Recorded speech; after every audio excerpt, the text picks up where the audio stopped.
Hey everyone, it's Koki from creativekoki.com and welcome to day 6 of Not Just Your Basic Granny Square Cal. It's quite long rounds and I'm not going to waste time, so let's get started.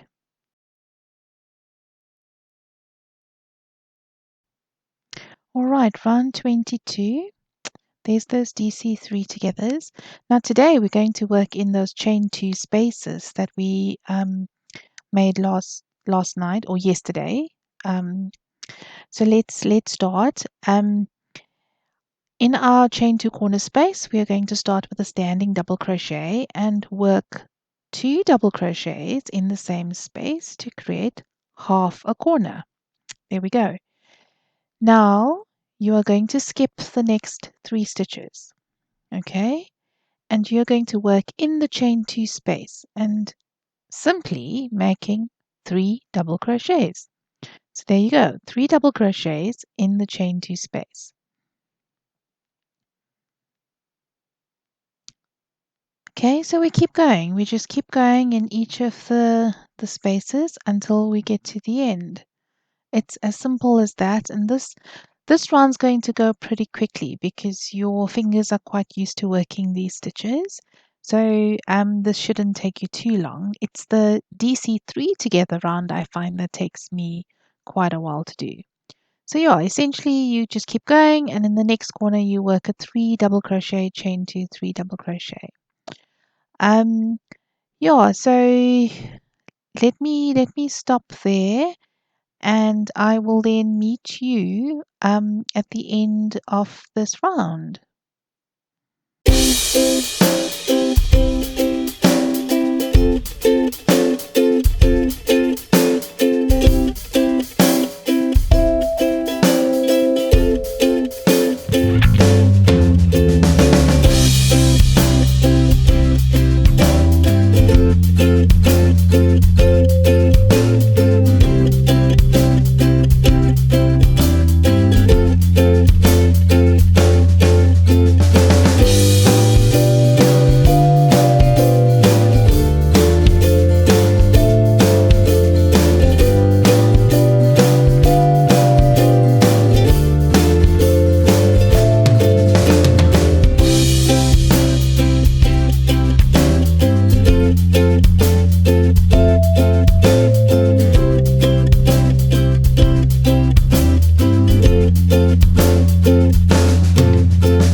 Right then, so we're almost at the end of this round. Not too badly. It took me about 10 minutes um, to get to this point. The next round, as I did say, does take a little bit longer.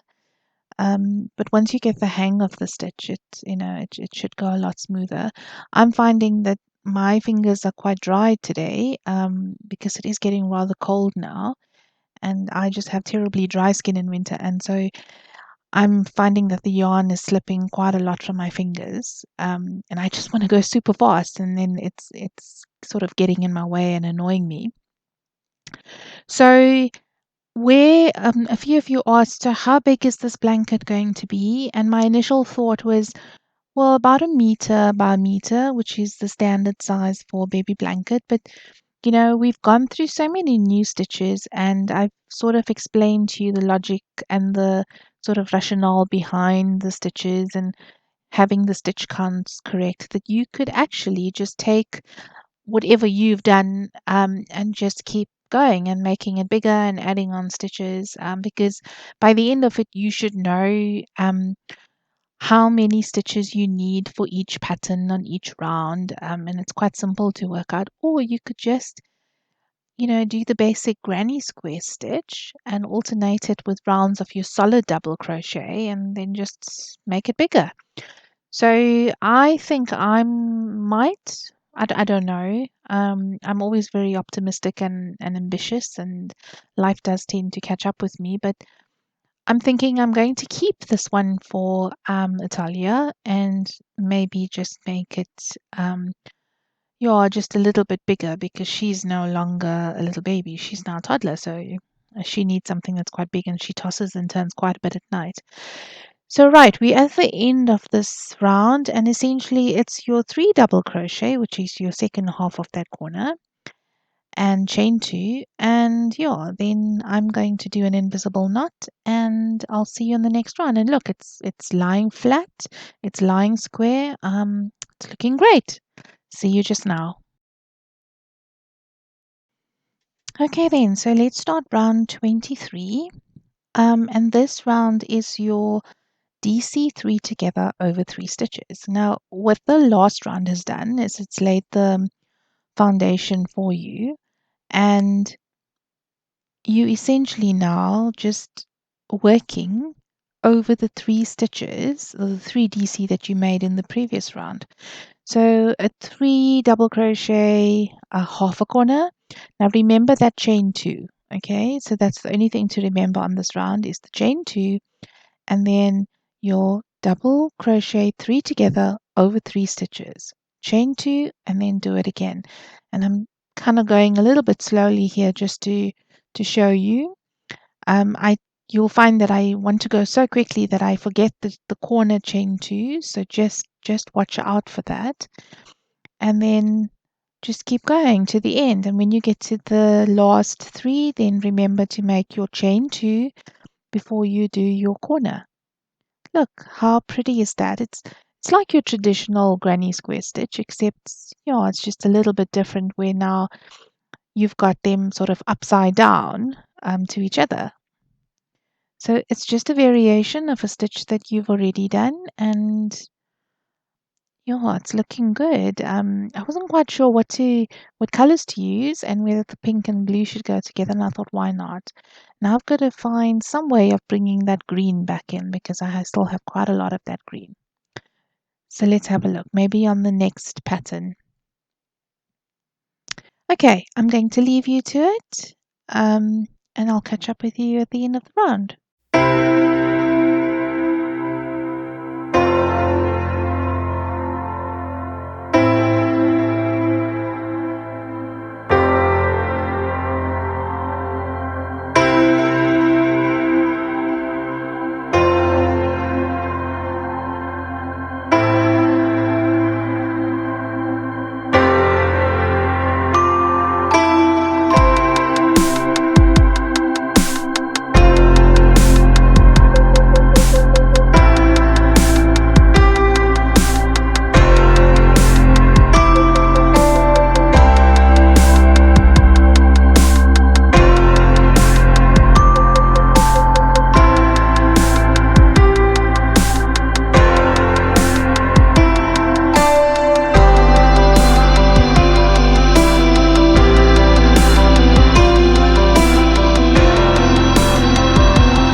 right, so you see that this round actually took us quite a long time to get through because yeah, I'm not used to working this DC3 together over 3 stitches, and you could see that my hook keeps slipping out and I'm losing the stitches. I do the same with the puff stitches, by the way. See what I'm doing? I create a puff stitch, and then before I could pull the yarn all the way through, I tend to drop it. I think I just have clumsy fingers. But yeah, we're almost at the end of this round. And I'm going a little bit slower also today because I seem to have hurt my back somehow. Not quite sure how I do these things to myself. And my sister actually reminded me this morning that I have quite a fancy back brace because I had hurt my back previously in 2017, and it's a pretty much similar kind of pain that I'm feeling at the moment. So I'm sitting in my chair at the table trying to do this video with this back brace on that is keeping me completely upright. And every time I move forward, it squeaks kind of loudly. So I'm very pleased that I'm able to edit those sounds out. Otherwise, all you'd hear is squeaking. So not very comfortable tonight. But yeah, hopefully it's not as serious as the last time, and some rest will just fix it. Yeah, so I'm going to yeah rest. Yes, I'm actually going to have a rest. I probably will sit and work on my bed tomorrow rather than try and sit upright in the chair, but let's see how that goes. So we are almost at we're almost at 30 minutes, and I'm not now sure whether I should give you the next round or not. And I'm thinking, well, let me just give it to you and you decide if you want to work it or not. So if you have only 30 minutes, then you could stop at this round. And if you want to keep going, then do so. The pattern's always there. The pattern's always going to be free, so you can catch up at any time that you wish. So I think, yes, let me give it to you. Let me finish up this pattern repeat. We shouldn't go too much over time. We should be okay. Okay, round 24, and I've decided to give it to you anyway. So there's just something I want to show you on this round. It's just a little tip. So when I design, I'm constantly frogging or undoing. So the trick for me is, see, I ended on that corner, and then I just start on the corner to the right of the corner that I ended in. So if I'm working along and I realize, oh, I made a mistake in the previous round, then I don't have too much to undo. So by the time I work this particular side and I get to that corner where I ended off, I would be able to know whether I made a mistake or not and then quickly undo it, and that saves time and effort. So this round it's like your round 22. It's essentially a 3 double crochet, chain 2, 3 double crochet corner, and 3 double crochets in each of the chain 2 spaces. That's it. That's all you're doing. 3 double crochets in each chain 2 space, and just keep going to the end, and then 3 double crochet, chain 2, 3 double crochet in the corner. So your typical granny square stitch. And yeah, this one, as you can see, this one's so much easier for me. My fingers are so used to doing the stitch. I'm not stalling or dropping stitches as much. So yeah, for me, this round would go pretty quickly. So yeah, I'll see you at the end, and yeah, just keep going if you are, and if you have already decided that you want to stop right now because we're almost at 30 minutes, then that's no problem too.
Okay, so we're at the end and we just finish up that corner. So 3 double crochets and a chain 2, and that's it. I'm going to cut off my yarn because I will do an invisible join. And yeah, 8 minutes over the 30 minutes that I said we would do, but it's done. This pattern repeat is now done, and we can start a new stitch tomorrow. I like starting new things. I'm a serial new starter. So there we go. It's lying really nice and flat, nice and square. And yeah, so it's the end of day 6, and I will see you all tomorrow. Have fun, take care, and goodbye.